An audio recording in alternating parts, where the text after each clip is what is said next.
His Excellency Mr. Deng Xuxiang, Executive Vice Premier of the State Council of the People's Republic of China, His Excellency Mr. Ban Ki-moon, former Secretary General of the United Nations and Chairman of the Boao Forum for Asia, His Excellency Mr. Zhang Zhun, Secretary General of Boao Forum for Asia, Excellencies, ladies and gentlemen, Assalamu alaikum. Good morning. Thank you for inviting me to share my thoughts at this forum on the timely theme of Asia in the changing world towards a shared future. This forum takes place at a critical juncture. Global governance under multilateralism is being questioned. Geopolitical tensions are rising. Climate change is escalating.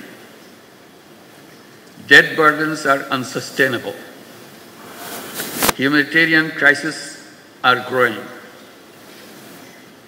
Political will for development cooperation is weakening. The world is facing an alarming shortfall in collective action.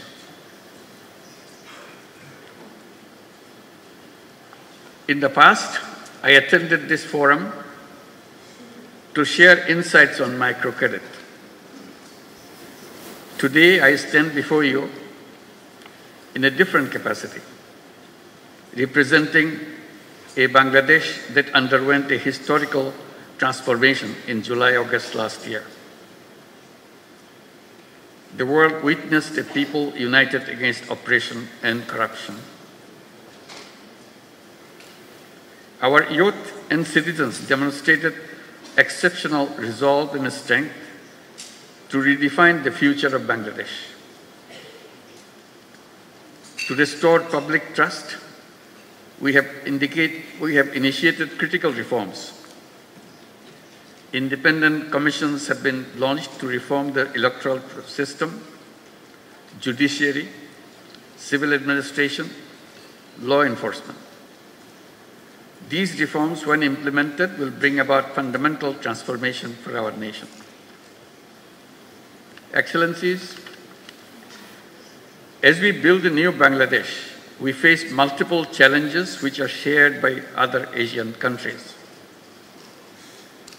In particular, global financial market instability, political uncertainties, diplomatic tensions, and trade disruptions create volatility. Rising interest rates and debt servicing costs are deepening Asia's debt crisis. Despite global commitments to the 2030 agenda, progress is slow. Only 24% of SDG targets have been met. Developing Asian countries face an SDG financial gap of 2.5% to $4 trillion annually. Beyond SDG financing, Asia also needs large-scale investments in infrastructure and economic diversification through responsible financing. Food security is under increasing pressure. Rising prices of essential commodities are straining household budgets, especially for low-income families. Climate change and natural disasters are exacerbating this crisis. The strengthening food supply chain is essential. Energy security is critical, especially for net importing developing countries. Energy supply disruptions drive inflation, economic instability, and debt distress. We must find sustainable energy solutions and scale up investments in renewables.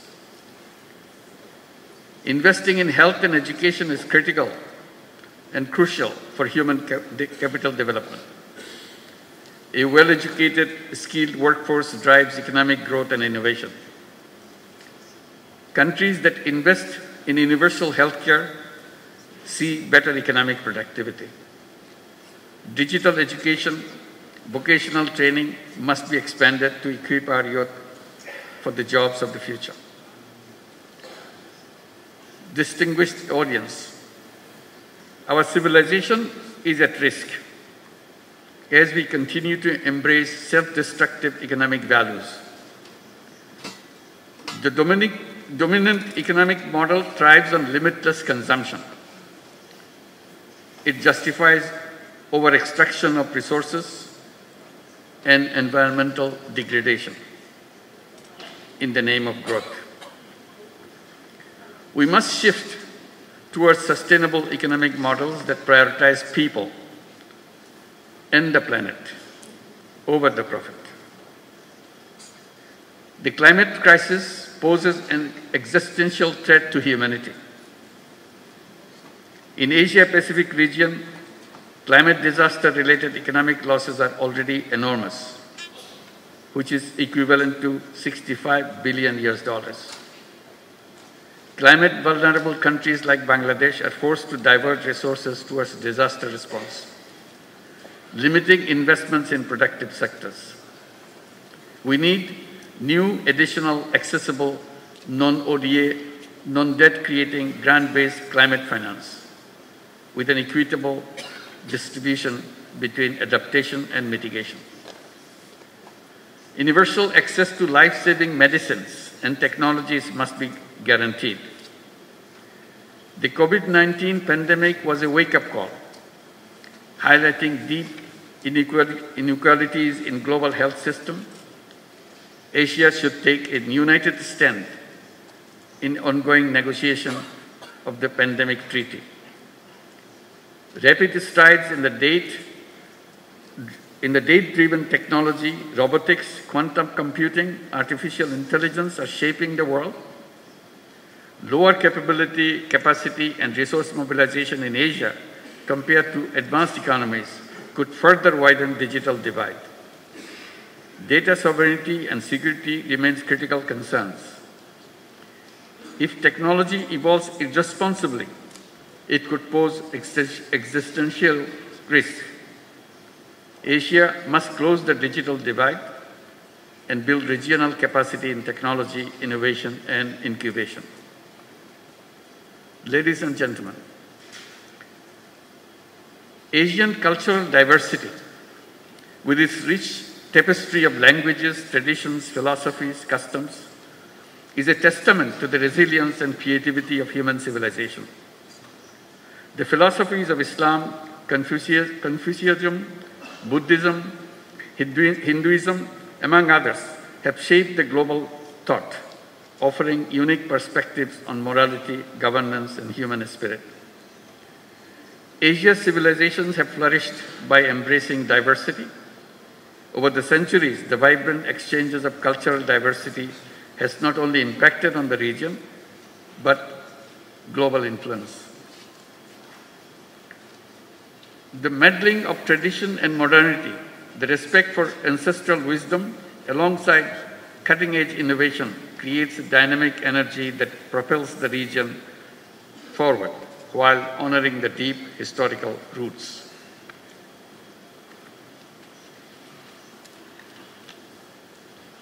Asia's demographic dividend presents immense potential. A growing workforce, particularly young people, can drive innovations and productivity. We must provide them access to finance for entrepreneurship and sustainable solutions. Investing in human capital and in the education system, aligned with the evolving global job market, will shape Asia's future competitiveness. Women's labor force participation in Asia remains low. Gender gaps persist in leadership and decision-making. We must remove barriers to women economic empowerment and ensure equal access to opportunities. In today's polycrisis world, wars and conflicts erode rights and disrupt economics. The genocide in Gaza continues despite global condemnation. The crisis in Palestine is not just an Arab or a Muslim concern, it is a humanitarian issue. The continued tension in Ukraine is heavily tolling on our global supply chain. The protracted crisis in Myanmar threatens regional stability. For more than 7 years, Bangladesh has been hosting over 1.2 million forcibly displaced Rohingyas who are Myanmar nationals. We continue to bear significant social, economic, and environmental costs. The UN Secretary General recently visited the camps in solidarity. While global efforts are drastically shrinking but continuing, Asian leaders must come together to ensure their safe and dignified repatriation to their home country, Myanmar. Distinguished audience, in this changing world, the destinies of Asian countries are intertwined. We must chart a clear roadmap for a shared future and a shared prosperity.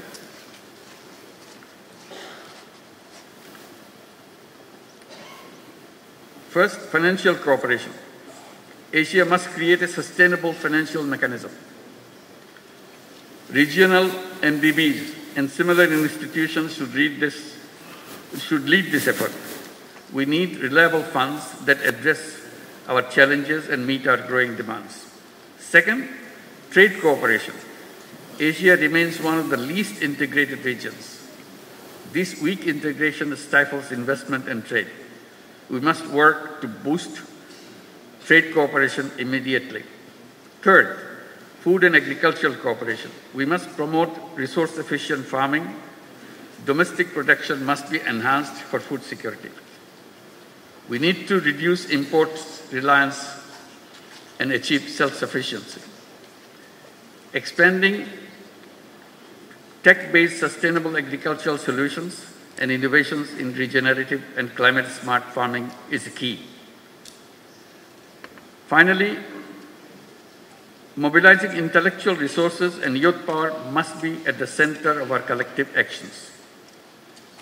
We must lay the foundation for a new civilization, a self-preserving and self-reinforcing society. We must create a world of 3 zeros: zero net carbon emission, zero wealth concentration, and zero unemployment. Our economy should focus on social business, which is increasingly regarded as to chart the future of business, where innovation, purpose, and responsibility converge. Boao Forum and other similar initiatives in Asia should enhance collaboration of youth and entrepreneurs, and particularly youth entrepreneurs, to make Asia a better place for our generations to come. As I mentioned, always, every young person should grow up as a 3-0 person, with zero net carbon emissions, zero wealth concentration, and zero unemployment through entrepreneurship and social business. This is the shared future we in Asia must create together. Thank you very much for your attention.